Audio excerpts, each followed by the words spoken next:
hati ini hati ini karena memang dia bekerja terus-menerus 24 jam, maka mudah digoda oleh setan dari kalangan jin. Kalau dari kalangan manusia kan ketika kita bangun saja ya.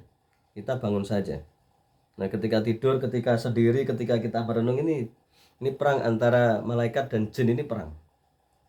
Maka secara otomatis mengobati hati ini lebih serius daripada kita mengobati fisik. Kalau saya flu aja saya serius, apalagi kalau kena penyakit hati, itu harus lebih serius lagi. Nah, yang ketiga adalah cara mengobati hati itu dengan mengetahui penyakit-penyakit hati ya. Nah, penyakit hati itu yang tadi kita sebutkan di sini adalah kiber ya, sombong, riak, itu riak, pamer ya. Hasad itu dengki atau iri yang disalahkan, iri yang salah ya. Berkaitan dengan dunia ya, iri dunia. Kalau iri yang baik boleh ya. Iri pada misalnya ada yang sudah oh si fulan ini misalnya ya, Pak Rudi ini alhamdulillah tiap bulan tiap tahun umroh misalnya. Saya iri. Nah, itu boleh. Bahkan iri dapat pahala ini. Makanya saya nanti iri kepada Pak Rudi nih atau yang lain ya. Pak Kiki ada yang misalnya, tapi Pak Kiki belum pernah ya, padahal kerja di travel haji ya. Nah, saya iri. Boleh lah ya. Itu boleh dapat pahala ya. Boleh. Iri yang boleh ya. Ujub ya. Ujub ini kayak riak tetapi berbeda, lebih parah. Ujub jadi sombong. Kalau riak pamer ini seperti kiber ya. Jadi ujub, pengen dipuji, pengen pengen diuji dan seterusnya. Maka kalau berkaitan dengan ini kita ini adalah penyakit hati yang harus kita teliti satu persatu ya, kita definisikan. Nah, setelah itu kita tahu obatnya. Nah, seperti kalau flu ini kan obatnya nggak mungkin saya misalnya apa minum apa es degan atau kalau obat itu apa ya flu itu kalpanak kan nggak mungkin ya. Flu kok kalpanak, kalau panu kalpanak ya. Kalau flu ini kan mohon maaf ya, ultra flu atau apalah, atau minum jahe ya, itu kan obat namanya ya, istirahat pikiran tenang. Nah, seperti itu ya. Dan masing-masing ini ada obatnya. Karena ini waktunya singkat, maka saya singkat obat ini. Pertama istighfar. Istighfar. Jadi usahakan istighfar terus-menerus ya. Paling tidak setelah sholat itu 100 kali istighfar. Sabar aja di dalam, setelah kita wirid itu ya, baca apa namanya? Ayat kursi, astagfirullahaladzim, alladzi la ilaha illallahul hayyul qayyum wa atubu ilaih ya misalnya. La ilaha illallah wahdahu la syarikalah lahul mulku wa lahul hamdu yuhyi wa yumiitu wa ala kulli syai'in qadir lah.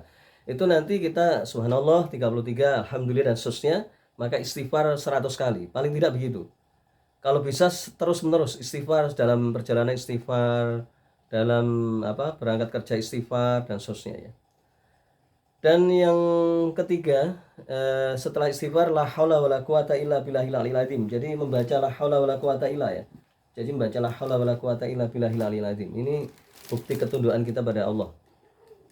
Yang berikutnya adalah apa tadi? Kita menangis ya.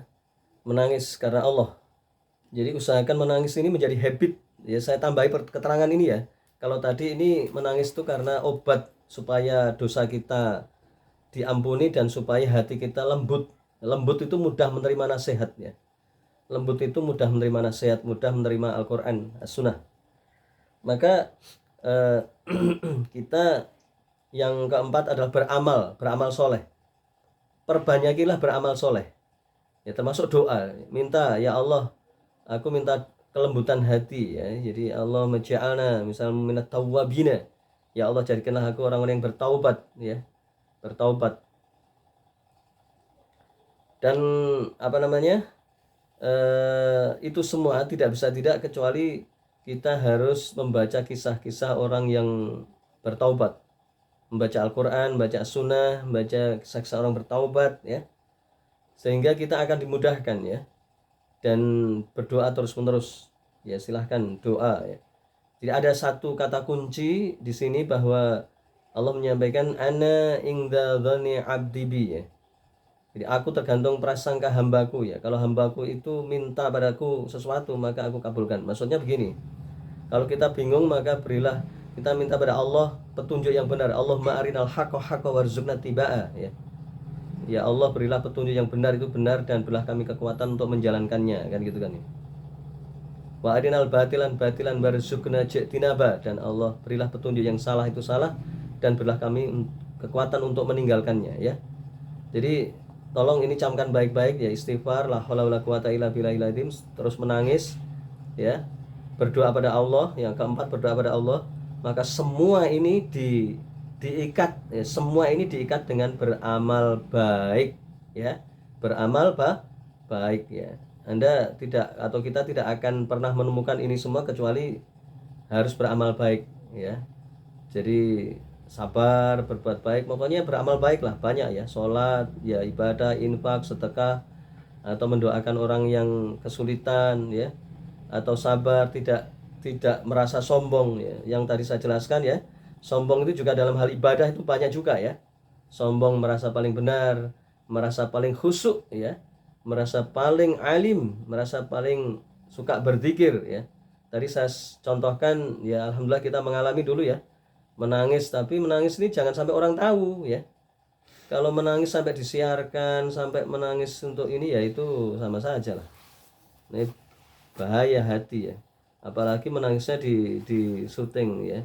Kita berpikir sambil menangis, ya Allah, astagfirullahaladzim, menangis, tapi kemudian dipublish, hatinya keras nanti. Dan ini menimpa para habaib kiai ulama sekarang itu, masya Allah. Ya, karena ini kuncinya seperti itu ya. Insya Allah seperti itu ya. Mudah-mudahan kita bisa mengamalkannya dan ini menjadikan ziyadah ilman nafi'an wa amalan mutakabbalan ya untuk al-fakir dan jamaah yang hadir ini, sehingga kita menjadi orang-orang yang zadul ma'ad wa khairul ibad ya.